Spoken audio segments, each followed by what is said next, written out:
안녕하세요. 저는 박미영입니다. 인생의 이막이 시작되는 황혼의 나이에 여러분들에게 부끄럽지만 고백 하나 하려고 합니다. 더는 나와 같은 피해자가 나오지 않기를 바라는 마음에서예요. 정말 죽을 것만 같았지만 이렇게 살아서 말씀드리니 꼭 들어주세요. 교회 오르간 소리가 울려 퍼지는 일요일 아침, 저는 거울 앞에서 자신의 모습을 바라보며 행복한 미소를 지었습니다. 오늘은 최유한 목사님과의 결혼식을 올린 지 정확히 한 달이 되는 날이었어요. 52살의 나이에 다시 찾은 사랑이었습니다. 어머니, 정말 행복해 보이세요. 딸 서연이 방문을 살짝 열고 들여다보며 말했습니다. 25세의 서연은 처음에는 어머니의 재혼을 걱정했었지만 최유한 목사의 따뜻한 인품에 마음을 열기 시작했어요. 최유한 목사는 정말 완벽한 남편이었습니다. 매일 아침 미영을 위해 따뜻한 차를 준비해주고 함께 기도하며 하루를 시작했어요. 미영 씨, 하나님께서 우리를 만나게 해주신 것 같습니다. 정말 감사한 일이죠. 그의 목소리는 언제나 온화하고 자상했습니다. 첫 번째 부인을 5년 전에 잃고 혼자 살아온 최유한에게 미영은 새로운 희망이었어요. 교회에서 봉사활동을 하던 미영의 성실함과 따뜻함에 마음을 빼앗긴 것이었습니다. 당신 같은 분을 만난 게 기적 같아요. 최유한은 항상 미영에게 감사 인사를 표했습니다. 결혼 준비 과정에서도 최유한은 세심하고 배려 깊었어요. 미영이 좋아하는 꽃으로 부케를 준비하고 서연의 의견도 꼼꼼히 물어봤습니다. 서연 양의 어머니를 제가 잘 모셔드릴게요. 걱정하지 마세요. 그의 말에 서연도 마음을 놓을 수 있었어요. 교회 신도들 사이에서 최유한 목사의 평판은 정말 좋았습니다. 목사님은 정말 성인 같은 분이세요. 화를 내시는 걸 본 적이 없어요. 항상 다른 사람을 먼저 생각하시고 자신의 것은 나누어 주시죠. 신도들의 증언이었습니다. 미영은 이런 훌륭한 분과 결혼할 수 있다는 게 꿈만 같았어요. 남편을 잃고 홀로 딸을 키우며 살아온 10년간의 외로움이 한순간에 사라지는 것 같았습니다. 최유한은 미영의 과거도 따뜻하게 받아들여 주었어요. 과거는 중요하지 않습니다. 지금부터 우리가 함께 만들어갈 미래가 더 소중하죠. 최유한의 말에 미영은 감동받았습니다. 정말 하나님이 보내주신 선물 같은 사람이었어요. 신혼집도 최유한이 미영의 취향에 맞춰 꾸며주었습니다. 미영이 좋아하는 화사한 색깔의 커튼과 꽃무늬 소파를 준비해 주었어요. 당신이 편안해 하시는 게 제게는 가장 중요합니다. 그의 세심한 배려에 미영은 매일 감사했습니다. 교회로 향하는 길, 미영은 최유한과 나란히 걸으며 행복감에 젖어 있었어요. 신도들이 반갑게 인사를 건네면 자연스럽게 미소 짓고 답했습니다. 목사님 부부는 정말 잘 어울리세요. 사람들의 축복 섞인 말들이 귓가에 달콤하게 들렸어요. 최유한은 설교단에 오르기 전에도 미영에게 다가와 손을 꼭 잡아주었습니다. 오늘도 좋은 하루가 될 것 같네요. 당신이 있어서 더욱 그래요. 그의 진심 어린 말에 미영의 마음은 따뜻해졌습니다.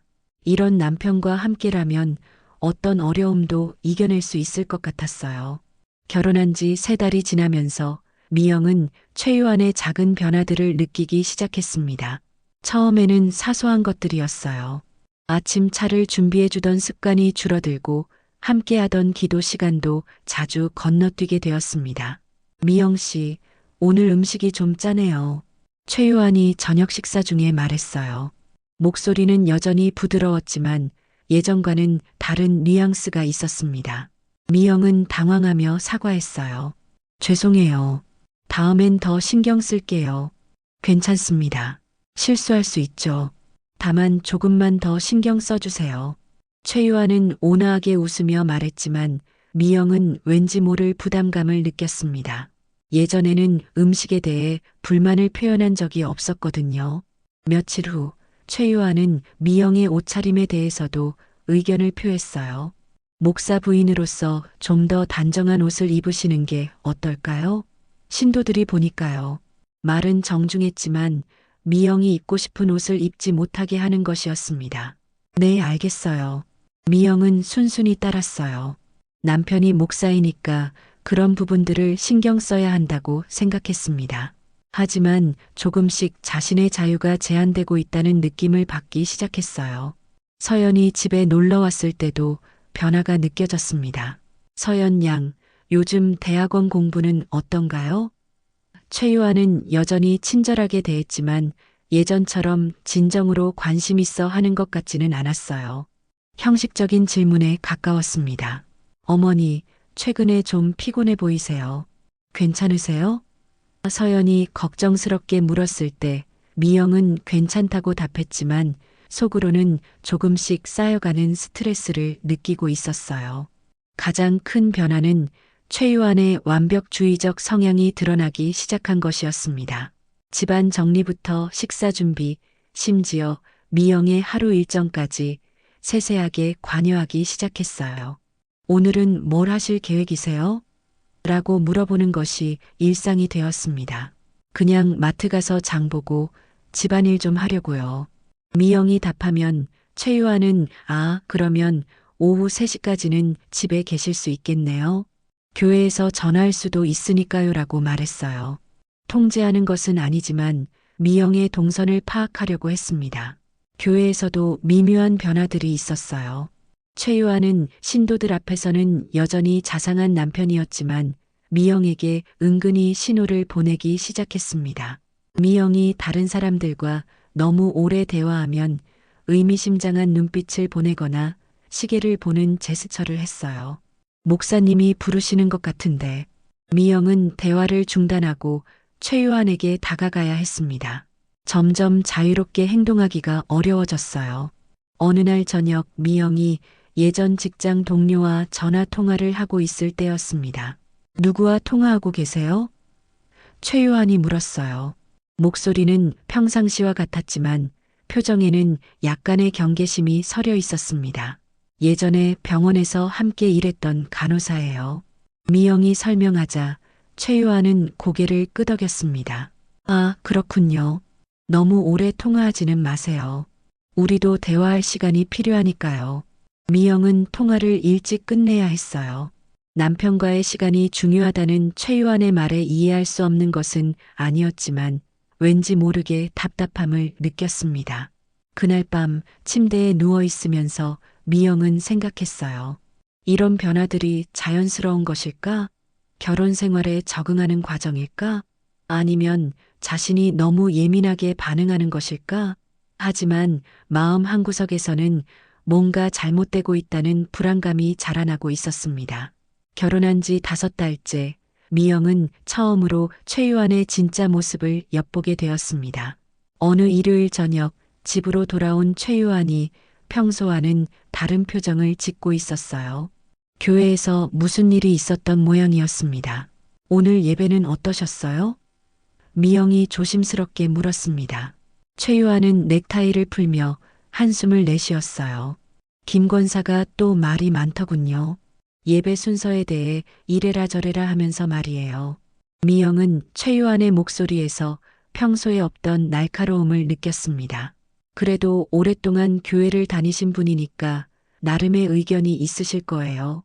미영이 중재하려고 하자 최유한의 표정이 순간 일그러졌어요.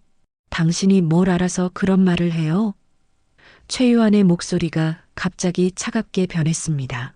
미영은 깜짝 놀랐어요. 지금까지 이런 톤으로 말하는 걸 들어본 적이 없었거든요. 죄송해요. 그냥. 미영이 당황하며 사과하려고 하자 최유한은 손을 내저었습니다. 됐어요. 당신은 교회 일을 모르니까 그런 거겠죠. 하지만 그의 표정에는 분명한 불쾌감이 서려 있었어요. 그날 밤 최유한은 평소보다 말이 없었습니다.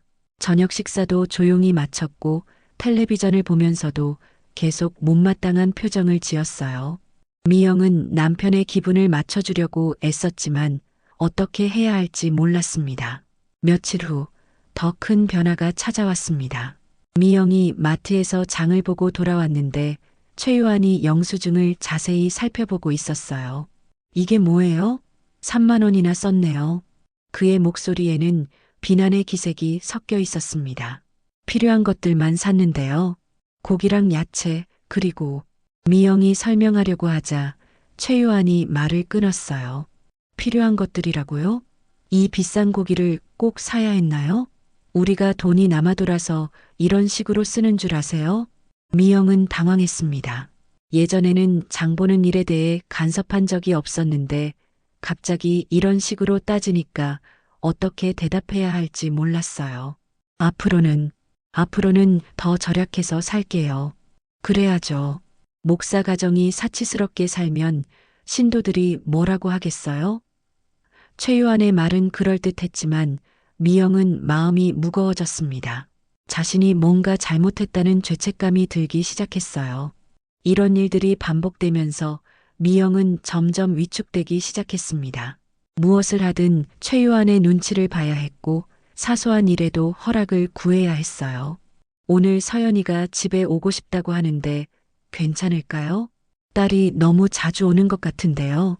우리도 신혼부부인데 좀 배려해줬으면 좋겠어요. 최요한의 말에 미영은 서연에게 미안한 마음이 들었습니다. 하지만 남편 말이 틀린 것은 아니라고 생각했어요. 어느 날 저녁 미영이 설거지를 하다가 접시를 깨뜨렸습니다. 그리 비싼 것도 아니었고 실수였을 뿐이었어요. 하지만 최요한의 반응은 예상외였습니다. 정말 조심성이 없네요. 그 접시가 얼마나 소중한 건지 알아요? 최요한의 목소리가 점점 높아졌어요. 제 첫 번째 부인이 아끼던 것인데 이렇게 함부로 다루면 어떻게 해요? 미영은 무릎을 꿇고 깨진 접시 조각들을 주우며 계속 사과했습니다. 정말 죄송해요. 일부러 그런 게 아니에요. 하지만 최요한의 분노는 쉽게 가라앉지 않았어요. 일부러가 아니라고요? 그럼 뭐예요? 당신이 이 집에서 얼마나 많은 실수를 하고 있는지 스스로 알고 있어요? 최요한의 말은 점점 더 날카로워졌습니다. 그날 밤 미영은 잠들지 못하고 뒤척였어요. 남편의 변한 모습이 충격적이었습니다.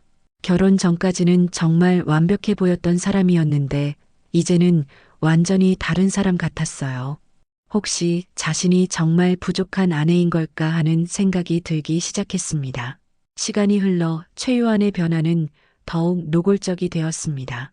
미영은 이제 매일 걸음을 조심해야 했어요. 언제 남편이 화를 낼지 예측할 수 없었거든요. 미영 씨, 오늘 교회에서 박 권사님과 무슨 이야기를 그렇게 오래 하셨어요? 최요한이 집으로 돌아오자마자 물었습니다. 목소리는 평상시와 같았지만 눈빛이 예전과 달랐어요. 별거 아니에요. 그냥 자녀 교육에 대한 이야기를 잠깐 했을 뿐이에요. 미영은 조심스럽게 대답했습니다. 하지만 최요한의 표정은 만족스럽지 않아 보였어요. 잠깐이라고 하기엔 너무 오래 보이던데요. 거의 20분은 이야기한 것 같은데? 최요한은 시계를 보며 말했습니다. 미영이 다른 사람과 대화하는 시간까지 체크하고 있었던 것이었어요. 미영은 소름이 돋았습니다. 언제부터 자신의 행동을 그렇게 자세히 관찰하고 있었던 걸까요? 죄송해요. 앞으로는 더 조심할게요. 미영은 사과할 수밖에 없었습니다. 며칠 후 더 심각한 일이 벌어졌습니다. 미영이 예전 직장 동료 준호에게서 안부 전화를 받았던 것이에요. 단순한 안부 인사였지만 최유아는 이를 참지 못했습니다. 남자한테서 전화가 왔다면서요? 최유한의 목소리에는 위협적인 톤이 섞여 있었어요. 그 사람이 누구죠? 왜 우리 집으로 전화를 하는 거예요? 그냥 예전에 병원에서 함께 일했던 의사 선생님이에요. 결혼 축하한다고 안부 전화 주신 거예요. 미영은 당황하며 설명했지만 최유한은 믿지 않는 듯 했어요. 안부 전화라고요? 결혼한 여자한테 남자가 전화하는 게 정상적인 일인가요? 최유한의 얼굴이 점점 일그러졌습니다. 혹시 당신이 그 남자한테 뭔가 신호를 보낸 건 아니에요? 그런 게 아니에요. 정말 그냥 동료였을 뿐이에요. 미영이 억울하게 소리치자 최유한이 갑자기 손을 번쩍 들었어요. 마치 때릴 듯한 제스처였지만 다행히 그냥 내려놓았습니다. 소리 지르지 마세요. 이웃들이 들으면 어떻게 해요? 최유한이 차가운 목소리로 말했어요. 그리고 앞으로는 남자들과의 연락을 끊으세요. 목사 부인이 그런 식으로 행동하면 안 되거든요. 미영은 가슴이 답답해졌습니다. 단순한 인간관계까지 차단당하는다는 게 믿어지지 않았어요. 하지만 최유한 앞에서는 아무 말도 할 수 없었습니다. 그날 밤 최유한은 미영에게 더욱 구체적인 규칙들을 제시했어요. 앞으로 외출할 때는 미리 말씀해 주세요. 어디 가는지, 누구 만나는지, 언제 돌아오는지 정확히 알려주시고요. 그리고 다른 사람들과 대화할 때도 적당히 하세요. 너무 친밀하게 굴면 오해받을 수 있어요. 최유한의 말은 명령에 가까웠습니다. 미영은 이제야 깨달았어요. 자신이 감옥에 갇힌 것 같다는 걸 말이에요.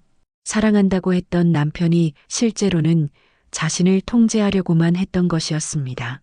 서연이 집에 놀러 왔을 때 미영은 딸에게 걱정을 끼치고 싶지 않아서 아무 말도 하지 않았어요. 하지만 서연은 어머니의 변화를 눈치챘습니다. 어머니, 요즘 많이 조용하세요. 혹시 무슨 일 있으세요?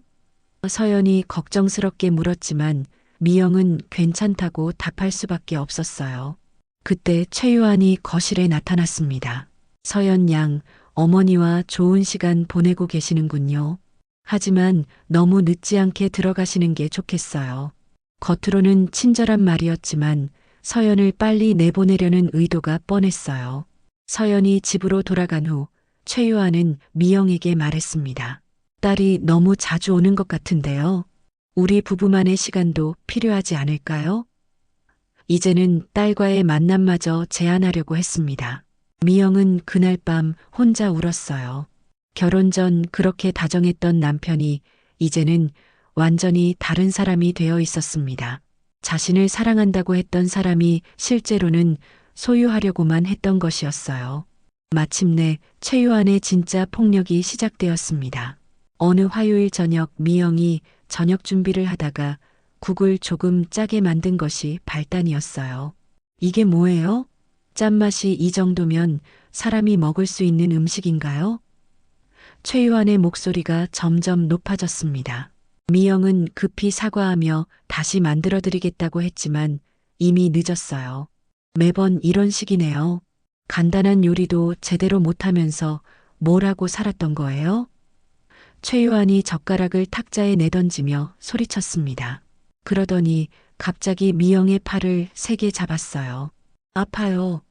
미영이 소리쳤지만 최유한은 놓아주지 않았습니다. 아프다고요? 내가 매일 참고 있는 게 얼마나 아픈지 알아요? 그의 손아귀 힘이 점점 세졌어요. 미영의 팔에 빨간 손자국이 남았습니다. 최유한은 그제야 손을 놓으며 말했어요. 봐요.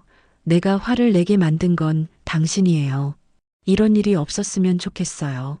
그날 밤 미영은 팔에 멍자국을 보며 떨고 있었습니다. 정말 믿을 수 없는 일이었어요. 그렇게 자상하던 남편이 자신에게 손을 댔다니 말이에요. 하지만 이것은 시작에 불과했습니다. 며칠 후 미영이 교회에서 늦게 들어온 일이 있었어요. 노인분들 상담이 길어져서 예상보다 1시간 늦었던 것이었습니다. 집에 들어서자마자 최유한이 다가왔어요. 어디 갔다 오는 거예요? 연락도 없이? 최유한의 얼굴이 일그러져 있었습니다. 미영은 상황을 설명하려고 했지만 최유한은 들으려 하지 않았어요. 변명하지 마세요. 당신이 뭘 하고 다니는지 다 알고 있어요. 그러더니 갑자기 미영의 뺨을 때렸습니다. 찰싹 소리와 함께 미영의 얼굴이 옆으로 돌아갔어요. 미영은 믿을 수 없다는 표정으로 최유한을 바라봤습니다. 뺨이 화끈거렸고 눈물이 저절로 흘러내렸어요. 왜 이러세요? 왜 이러냐고요? 당신이 나를 이렇게 만든 거잖아요. 최유한이 소리쳤습니다. 내가 얼마나 참고 있는데 당신은 계속 나를 화나게 만들어요. 그날부터 폭력은 일상이 되었습니다. 사소한 일에도 최유한은 화를 냈고 미영을 때렸어요. 음식이 마음에 들지 않으면, 집안 정리가 완벽하지 않으면, 심지어 미영이 조용히 있어도 트집을 잡았습니다. 당신 때문에 내 스트레스가 이만저만이 아니에요. 교회 일도 제대로 안 되고 모든 게 엉망이야. 최유아는 자신의 폭력을 미영 탓으로 돌렸어요. 미영은 점점 위축되어 갔습니다. 최유한이 집에 있을 때는 숨소리조차 조심해야 했어요. 언제 화를 낼지 모르니까 모든 행동을 조심스럽게 해야 했습니다. 어느 날 미영이 화장실에서 울고 있을 때 서연에게서 전화가 왔어요. 어머니, 안녕하세요. 목소리가 이상한데 괜찮으세요? 서연이 걱정스럽게 물었습니다. 괜찮다, 서연아. 그냥 감기 기운이 있어서 그래. 미영은 울음을 참으며 대답했어요. 딸에게 이런 상황을 말할 수는 없었습니다. 정말요? 그럼 제가 가서 간병해 드릴까요? 서연의 따뜻한 말에 미영은 더욱 눈물이 났어요. 하지만 서연이 오면 최유한이 어떻게 할지 무서웠습니다. 아니야, 곧 나을 거야. 걱정하지 마. 미영은 딸을 안심시키려고 애썼지만 마음은 점점 더 절망적이었어요. 그날 밤 최유한은 미영에게 더욱 무서운 말을 했습니다. 내가 목사라는 걸 잊지 마세요. 사람들이 누구 말을 믿을 것 같아요? 당신 말이에요? 아니면 내 말이에요? 미영은 소름이 돋았어요. 최유한이 자신의 사회적 지위를 이용해서 협박하고 있다는 걸 깨달았습니다. 정말로 이 상황에서 벗어날 방법이 있을까 하는 절망감이 밀려왔어요. 그러니까 조용히 있는 게 좋을 거예요. 괜한 소리 하다가 큰일 나는 수도 있으니까요. 최유한의 말은 분명한 위협이었습니다. 그날 밤 미영은 잠들지 못하고 천장을 바라보며 생각했어요. 어떻게 이런 일이 일어날 수 있는 걸까? 그렇게 완벽해 보였던 남편이 실제로는 악마 같은 사람이었다니 말이에요. 미영의 상황은 더욱 악화되었습니다. 최유한의 폭력은 이제 예고 없이 찾아왔어요. 미영이 아무리 조심해도 트집을 잡을 거리를 찾아냈습니다. 이 집 꼴이 뭐예요? 먼지가 이렇게 많은데 청소를 했다고 해요? 최유한이 책상 위를 손가락으로 훑으며 소리쳤습니다. 사실 미영은 하루 종일 청소를 했었어요. 하지만 최유한에게는 완벽하지 않았습니다. 죄송해요. 다시 할게요. 미영이 급히 걸레를 가져오려고 하자 최유한이 미영의 머리채를 붙잡았어요. 다시 한다고? 처음부터 제대로 했어야죠. 미영의 머리가 뒤로 젖혀지며 목이 아팠습니다. 아, 아파요. 미영이 비명을 지르자 최유한은 더 세게 잡아당겼어요. 아프다고요? 내가 얼마나 아픈지 알아요? 그날 저녁 미영은 거울을 보며 목의 상처를 확인했습니다. 빨갛게 멍이 들어 있었어요. 이런 상처들이 점점 늘어가고 있었습니다. 팔, 다리, 어깨, 최유한이 때린 자국들이 미영의 몸 곳곳에 남아 있었어요. 더 무서운 건 최유한이 교회에서는 여전히 완벽한 목사 행세를 한다는 것이었습니다.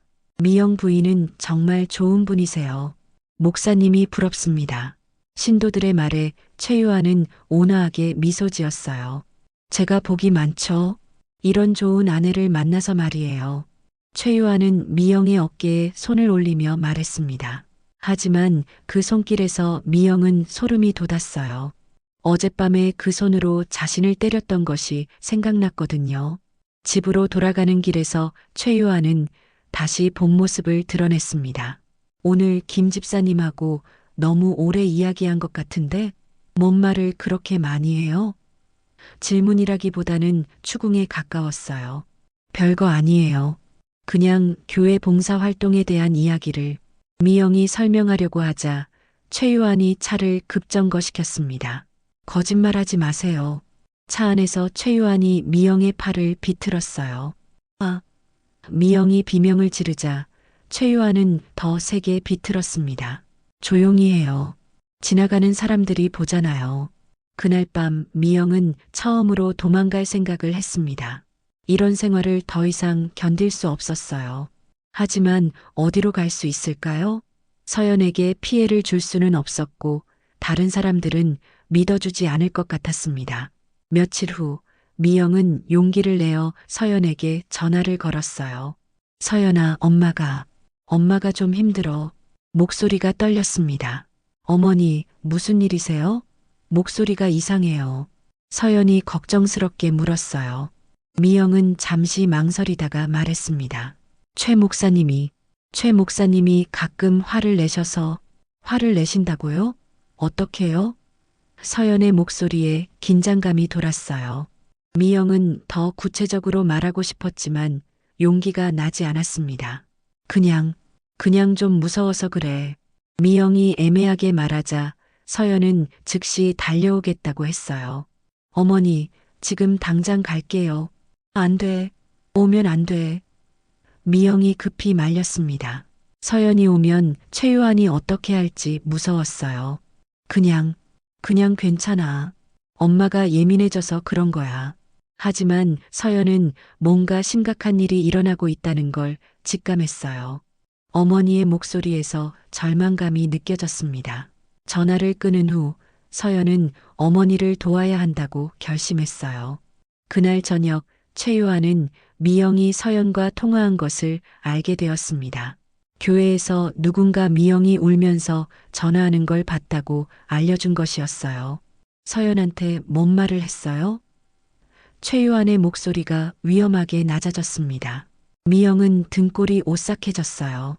아무 말도 안 했어요. 거짓말, 울면서 전화했다면서요? 최유한이 미영에게 다가왔습니다. 혹시 나에 대해서 말한 거 아니에요? 정말 아무 말도. 미영의 말이 끝나기도 전에 최유한의 주먹이 날아왔습니다. 미영은 바닥에 넘어지며 입에서 피가 났어요. 다시는 딸한테 쓸데없는 소리 하지 마세요. 알겠어요? 최유한이 바닥에 쓰러진 미영을 내려다보며 말했습니다. 그리고 누구한테든 나에 대해 말하면 당신과 서연이 어떻게 될지 각오하세요. 그날 밤 미영은 화장실에서 거울을 보며 울었어요. 입술이 터져 있고 뺨에는 멍이 들어 있었습니다. 이제는 정말 한계였어요. 하지만 어떻게 해야 할지 몰랐습니다. 결혼 9달째 미영은 더 이상 버틸 수 없는 상황에 도달했습니다. 어느 토요일 밤 최유한의 폭력이 극에 달했어요. 미영이 저녁 식사 후 설거지를 하다가 컵을 하나 깨뜨린 것이 발단이었습니다. 또 깨뜨렸네요? 정말 한심해요. 최유한이 소리치며 미영에게 다가왔어요. 이번에는 평소보다 훨씬 더 격분해 있었습니다. 교회에서 무슨 일이 있었는지 스트레스가 극에 달해 있는 상태였죠. 죄송해요. 정말 실수였어요. 미영이 급히 깨진 조각들을 주우려고 하자 최유한이 미영의 손목을 붙잡았어요. 그리고는 세게 비틀기 시작했습니다. 실수라고요? 매번 실수만 하면서 뭐라고 사는 거예요? 최유한의 힘이 점점 세졌어요. 미영은 아픔에 비명을 질렀지만 최유한은 멈추지 않았습니다. 그때 뚝 하는 소리가 났어요. 미영의 손목이 삐끗한 것이었습니다. 아! 미영이 고통스럽게 소리쳤지만 최유한은 오히려 더 화를 냈어요. 조용히 해요. 이웃들이 들으면 어떻게 해요? 최유한이 미영의 입을 막으려고 하자 미영은 본능적으로 몸을 피했습니다. 하지만 그 순간 최유한의 주먹이 미영의 복부를 강하게 때렸어요. 미영은 바닥에 쓰러지며 숨을 쉴 수 없었습니다. 복부에 심한 통증이 몰려왔고 어지러움까지 느껴졌어요. 이번 폭력은 지금까지와는 차원이 달랐습니다. 며칠 후 미영에게는 더 큰 충격이 기다리고 있었습니다. 교회에 급히 갈 일이 있어서 갔는데 최유한이 보이지 않았어요. 사무실에 있을 거라고 생각하고 문을 열려던 순간 믿을 수 없는 광경을 목격했습니다. 최유한이 젊은 여신도인 정미선과 포옹하고 있었던 것이에요. 그것도 단순한 포옹이 아니라 연인 사이의 그것이었습니다. 미선 씨, 당신이 있어서 내가 이 힘든 시간을 버틸 수 있어요. 최유한의 목소리가 들렸어요. 미영은 숨이 막혔습니다. 자신을 매일 때리면서도 다른 여자와는 이렇게 다정하게 지낼 수 있다니요. 목사님, 부인이 알면 어떻게 해요? 미선의 목소리도 들렸습니다. 걱정하지 마세요. 미영이는 아무것도 몰라요. 그리고 설령 알아도 누가 믿겠어요? 최유한의 대답에 미영은 온몸이 떨렸습니다. 자신을 완전히 무시하고 있었던 것이었어요. 미영은 조용히 문을 닫고 그 자리를 떠났습니다. 집으로 돌아가는 길, 머릿속이 복잡했어요. 남편이 자신을 때리는 것도 충격적이었는데 이제는 바람까지 피우고 있었던 것이었습니다. 그날 저녁 최유한이 집에 돌아왔을 때 미영은 평상시와 다름없이 행동했어요. 하지만 속으로는 분노와 절망감이 교차하고 있었습니다. 이 사람이 정말 목사 맞나 하는 생각이 들었어요. 오늘 교회 일은 어떠셨어요? 미영이 조심스럽게 물었습니다. 최유한은 아무렇지 않게 대답했어요. 별일 없었어요. 그냥 신도들과 상담하고 그랬죠. 거짓말이었습니다. 태연하게 거짓말을 하는 최유한을 보며 미영은 소름이 돋았어요. 이 사람에게는 양심이라는 게 없는 것 같았습니다. 며칠 후 미영은 다시 한번 그들의 관계를 확인하게 되었어요. 최유한이 미선에게 보내는 문자 메시지를 우연히 본 것이었습니다. 오늘 밤 만날 수 있을까요? 당신이 보고 싶어요. 미영은 핸드폰을 떨어뜨릴 뻔했습니다. 자신에게는 그렇게 차갑고 폭력적이면서 다른 여자에게는 이렇게 다정할 수 있다니요. 정말 믿을 수 없는 일이었어요. 그날 밤 최유한이 늦게 들어왔을 때 미영은 용기를 내어 물어봤습니다. 어디 갔다 오세요? 너무 늦게 들어오시네요. 교회 일로 늦었어요. 왜 그런 걸 물어보세요?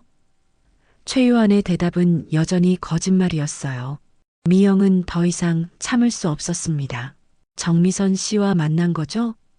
미영이 조심스럽게 물었어요. 순간 최유한의 표정이 변했습니다. 당황하는 기색이 역력했어요. 뭐라고요? 무슨 소리예요? 최유한이 발끈했지만 이미 들킨 상황이었습니다. 미영은 자신이 본 것을 말했어요. 며칠 전에 교회 사무실에서 봤어요. 미선 씨와 포옹하시는 걸요. 미영의 말에 최유한의 얼굴이 일그러졌습니다. 감히 나를 감시했다는 거예요? 최유한이 미영에게 다가왔어요. 당신이 뭘 받든 상관없어요. 어차피 누가 믿겠어요? 그리고는 미영의 뺨을 세게 때렸습니다. 앞으로 쓸데없는 소리 하지 마세요. 그리고 미선 씨에 대한 얘기는 입 밖에도 내지 마세요. 미영은 바닥에 쓰러지며 깨달았어요. 최유한에게 자신은 정말 아무것도 아니었다는 것을 말이에요. 폭력을 당하면서도 바람까지 피워지는 상황. 이제는 정말 한계였습니다. 그날 밤 미영은 떨리는 손으로 서연에게 전화를 걸었습니다. 서연아, 도와줘. 제발 도와줘. 더 이상 혼자서는 이 지옥에서 벗어날 수 없었어요. 다음 날 새벽 서연은 준호와 함께 경찰서로 향했습니다. 어머니의 간절한 전화를 받은 후 밤새 준비한 것이었어요. 서연은 그동안 몰래 찍어둔 어머니의 상처 사진들과 최유한의 외도 증거까지 모든 것을 준비했습니다. 이 정도면 충분한 증거입니다.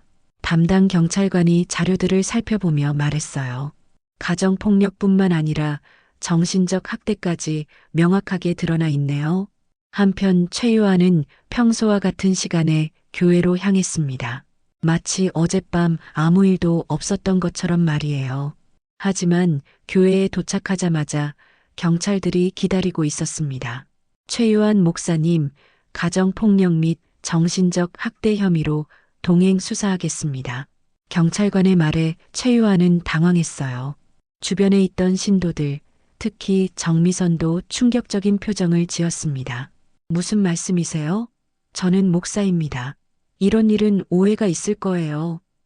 최유한이 항변했지만 경찰은 이미 충분한 증거를 확보한 상태였습니다. 경찰서에서 조사가 진행되는 동안 놀라운 일이 일어났습니다. 가정부 김순자가 나타난 것이었어요. 오랫동안 양심의 가책에 시달렸던 순자는 더 이상 침묵할 수 없다고 결심했습니다. 저도 증언하고 싶습니다. 순자의 목소리는 떨렸지만 의지는 확고했어요. 5년 전 고은의 부인도 똑같이 당하셨어요. 제가 다 봤습니다. 순자의 증언은 더욱 충격적이었습니다. 고은의 부인도 목사님의 바람기를 알고 계셨어요. 그때도 교회 신도와 그런 관계였거든요. 부인이 그것 때문에 이혼을 요구하셨다가 순자는 울먹이며 말을 이었습니다. 그날 밤 목사님이 정말 미친 듯이 화를 내시면서 감히 나를 협박해? 라고 소리치셨어요. 그리고 부인을 벽에 밀치시고 머리를 몇 번이나 때리시더라고요. 최유한의 얼굴이 창백해졌습니다. 자신의 가장 큰 비밀들이 모두 드러나는 순간이었어요. 그건 사실이 아니에요. 순자 씨가 착각한 거예요. 하지만 증거는 계속 쏟아져 나왔습니다. 목사님의 상간녀는 바로 저 정미선 신도입니다. 부인에 대해 계속 험담하셨어요. 쓸모없는 여자, 짐덩어리라고 하시면서요. 그리고 자신의 지위를 이용해서 아무도 믿어주지 않을 것이라고 자주 말씀하셨어요. 가정부의 증언에 최유한과 정미선은 할 말을 잃었습니다. 재판이 시작되었습니다. 미영은 증인석에 서서 자신이 겪었던 모든 일들을 담담하게 증언했어요. 더 이상 두려워하지 않았습니다. 피고인은 결혼 전까지는 완벽한 목사님이었습니다. 미영의 목소리는 떨리지 않았어요. 하지만 결혼 후에는 점점 통제하려 했고 결국 폭력까지 휘둘렀습니다. 그러면서도 다른 여성과 불륜 관계를 맺으며 자신의 목사라는 지위를 이용해서 아무도 믿어주지 않을 것이라며 저를 협박했습니다. 미영의 증언에 방청석이 술렁였어요. 가장 충격적인 순간은 최유한의 진술이었습니다. 끝까지 자신의 결백을 주장하다가 마지막 순간에 본 모습을 드러낸 것이었어요. 그래요, 때렸어요. 하지만 그 여자가 나를 그렇게 만든 거예요. 최유한이 갑자기 소리쳤습니다. 무능하고 쓸모없고 나를 화나게 만드는 것밖에 못하는 여자를. 법정이 술렁였습니다. 지금까지 온화한 목사 행세를 하던 최유한의 진짜 모습이 드러난 순간이었어요. 그리고 고은에도 마찬가지였어요. 나를 협박하려고 했으니까 당연히 벌을 받은 거예요. 재판부는 최유한에게 징역 10년을 선고했습니다. 가정폭력, 정신적 학대, 그리고 고은혜에 대한 폭행치사 혐의가 모두 인정된 것이었어요. 법정을 나서는 최유한의 얼굴에는 더 이상 목사의 온화함이 아닌 악마의 진짜 모습만이 남아 있었습니다. 정말 끝났네요. 서연이 어머니의 손을 잡으며 말했어요. 미영은 긴 한숨을 내쉬며 고개를 끄덕였습니다. 2년 후 미영은 새로운 삶을 시작했습니다. 가정폭력 피해자들을 위한 상담센터에서 일하게 된 것이었어요. 자신과 같은 고통을 겪는 사람들을 돕고 싶었습니다. 처음에는 그 사람이 완벽한 남편 같았어요. 한 상담자가 말했을 때 미영은 깊이 공감했습니다. 목사님이었고 모든 사람들이 존경했거든요. 그게 바로 그들의 가장 무서운 점이에요. 미영이 따뜻하게 말했어요. 사회적 지위가 높을수록 완벽한 가면을 쓸수록 더 위험할 수 있어요. 진짜 악마는 천사의 얼굴을 하고 있거든요. 어느 날 저녁 미영은 서연과 함께 산책하며 말했습니다. 정말 무서운 건 최유한이 30년간 모든 사람을 속였다는 거야. 심지어 바람 피우면서도 피해자인 척했으니까. 하지만 어머니가 용기를 내셔서 그 모든 가면을 벗겨냈잖아요. 서연이 어머니의 팔을 잡으며 말했어요. 이제 그 사람의 진짜 모습을 모든 사람이 알게 되었어요. 미영은 미소를 지었습니다. 그래, 이제야 알겠어. 진짜 악마는 뿌리난 모습이 아니라 가장 거룩해 보이는 모습으로 나타난다는 걸 말이야. 하늘을 바라보며 미영은 속삭였습니다. 은혜 언니, 이제 편히 쉬세요. 그리고 그 사람에게 속았던 모든 사람들도 이제 진실을 알게 되었어요. 그날 밤 미영은 오랜만에 평안한 잠을 잤습니다. 성직자의 가면을 쓴 악마가 마침내 심판을 받았고 진실이 승리한 것이었습니다. 완벽해 보이는 사람일수록 더욱 조심해야 한다는 교훈을 남기면서 말이에요.